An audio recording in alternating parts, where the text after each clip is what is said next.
Magandang gabi po. Salamat po. Good evening. Kasi na ba yan? Tintigan mo konti. Wala bang, may love is that? Nanonood bukas.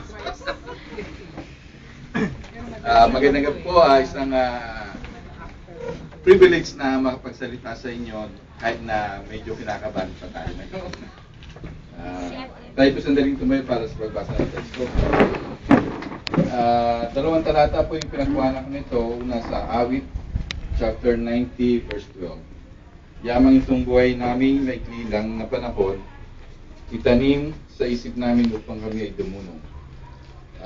Pangalawa po ay sa Mateo chapter 6, verse 33. Ngunit pag sumakita ninyo ng higit sa lahat ang pagharian kayo ng Diyos at mamuhay ng ayon sa kanyang kalooban at pagkakaloob niya ang lahat ng kailangan ninyo. Mahal na po tayong makapo. Muli po isang napakalaking privilege ito na makapag ako nagsasalita rin, kaya medyo kinakabahan pa rin.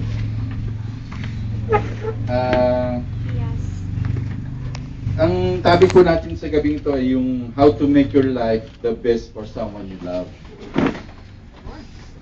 Paano ba yun? Everlasting love. Meron pong kasabihan na you are never too old to learn. Sabi nga po, kahit na tayo matatanda na, kailangan pa rin tayong matuto, mag-aral at yung kailangan maintindihan natin yung mga bagay-bagay sa mundong ating pinagagalawan. Sabi nga po sa Awit chapter 90, verse 12 sa English version, so teach us to number our days that we may apply our hearts unto wisdom. Ang ibig sabihin po nito ay, teach us to number our days and recognize how few they are. Help us to spend them as we should.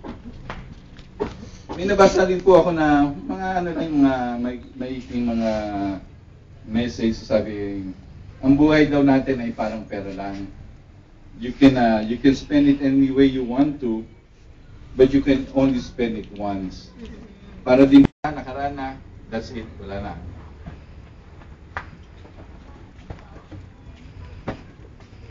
Halimbawa po, kung ikaw ay binigyan muli ng pagkakataon na makapagsimula uli ng iyong buhay, yung nasa tamang edad na tayo, nasa tamang gulang na tayo,